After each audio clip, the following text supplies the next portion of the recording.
Hey everybody, Joseph Rothschild here, aka Mono Bluetron, back again with another episode of 10-Minute Testing. Now, it's been about a week since I threw one of these bad boys onto the channel because of personal obligations, but now I'm back to doing what I do best, jamming cards where they don't belong. We're returning to my questionable brewing with a channel favorite, Vendread. We're 4 sets deep into support for Slayer and friends, and we finally got some of the tools we needed, a second ritual spell, a way to unbanish Vendreads, and more. Most importantly, however, we have found an unlikely ally in Diabolos. I present to you Vendread Lair. So here's the list. God, every time I look at this, it gets more and more streamlined. If this is your first time dealing with Diabolos, I'll give you a little bit of background about the archetype, a little bit of a discussion about what I hope the deck can do, and as always, the card by card. So firstly, for those of you that don't know, Vendread is an archetype of zombie rituals. They're unique in that their associated ritual monsters, while normally just big dumb dorks, gain effects based on the material used for their summoning costs. With good setups, your Slayer can show up with the ability to banish special summoned monsters on your opponent's turn, banish spells, loot, gain additional protections, etc. The innate power of the zombie engine we all know and love, Solitaire, Unizombie, Mizuki, and Gozuki, makes finding singletons easy, so your suite of fodder is fierce and flexible.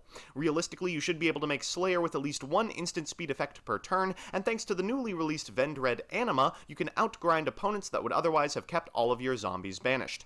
Previously, the deck had 2 major weaknesses. First, there was only one associated ritual spell, which could ritual summon from graveyard, so while it was easy to recur Slayers, you really only got away with about 3 of them per game maximum.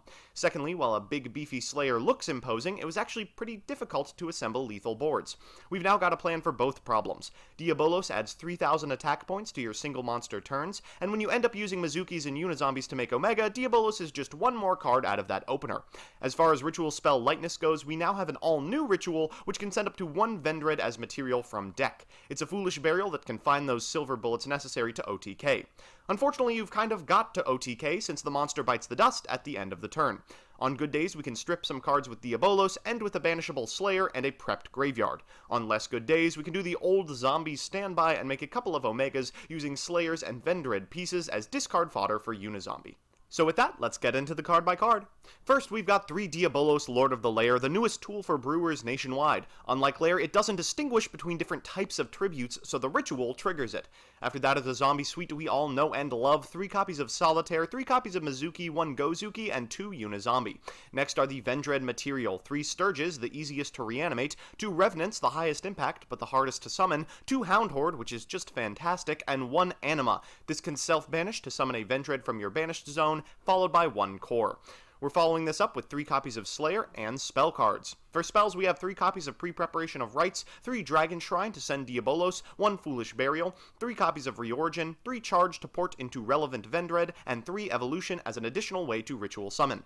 In the extra, we've got 1 Scarglight, 3 Omega, 1 Black Rose, 1 Tornado, 1 Baguska, 1 Minerva, 1 Breaksword, and our links, 1 Borreload, 1 Saruya, 1 Decode, Akashic, Sucker, and Link Haribo. So with that, let's get into the games.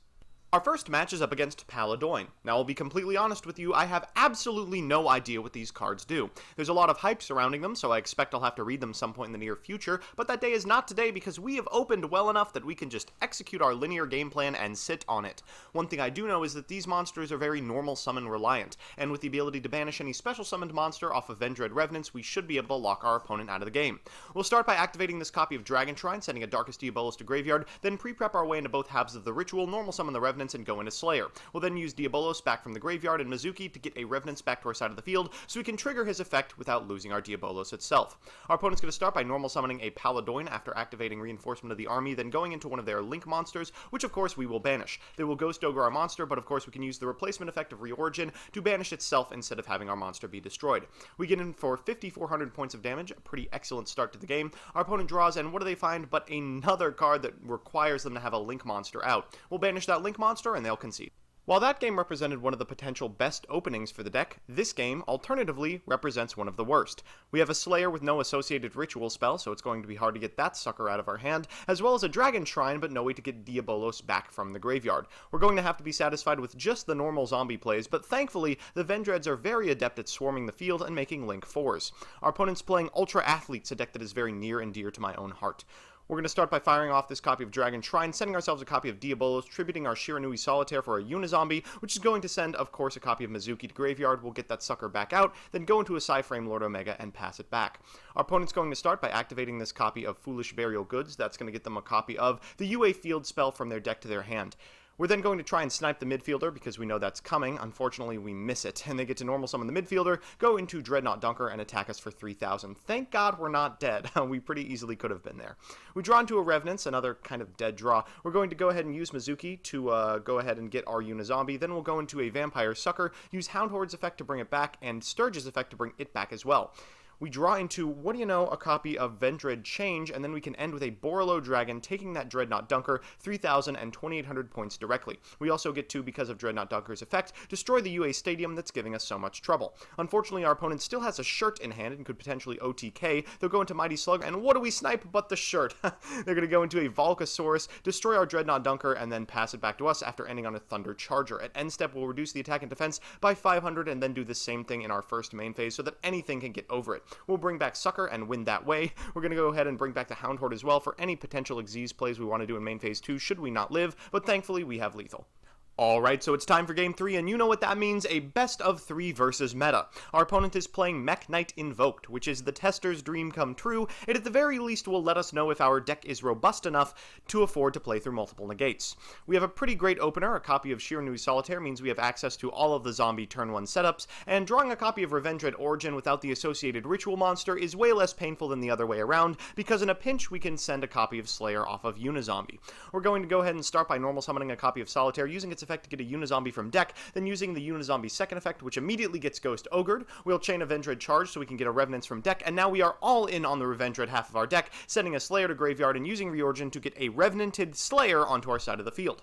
Our opponent's going to start by activating Magical Meltdown to get themselves a copy of A-Lister, then use A-Lister's effect to add Invocation to hand. They'll draw a couple of cards with Spellbook of Knowledge, then use the effect of Invocation after making a Macabre to get that A-Lister back to their hand. They'll summon a purple and a red Mech Knight to get in for as much damage as possible. I kind of play myself here, waiting to the damage step to use the effect of Slayer. Unfortunately, my opponent can negate it, and because we're in the damage step, I can't use the other effect to banish one of these special summoned monsters. My opponent is going to draw a couple of extra cards, find nothing particularly interesting, and pass it back to us. We'll use Solitaire's effect, but we're pretty much out of this game and can't beat a Resolve Macabre.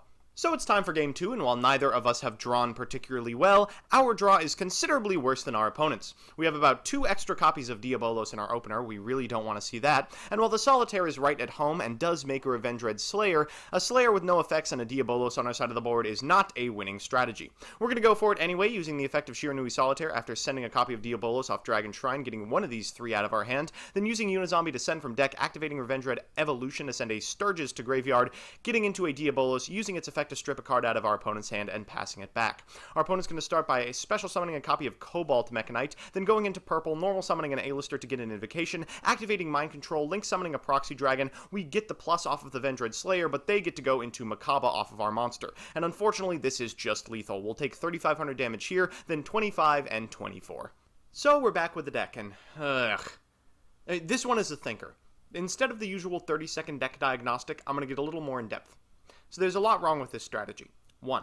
Ritual monsters have to do a lot in order to be playable. Revenants is a good step in the direction of quick effects that would get this archetype playability, but it's got no consistent way to self-reanimate. Since the easiest way to get Zuki into the graveyard is to, ritual summon with him, it's hard to engineer solutions in which Slayer is high value. There needs to be better material for this deck to have longevity, and floodgatey ones too, not just bait for Gamciel the Hurdle Turtle. 2. Konami refuses to print halfway viable ritual spells for the archetype. There is so much that Reorigin does, and so little that Evolution does.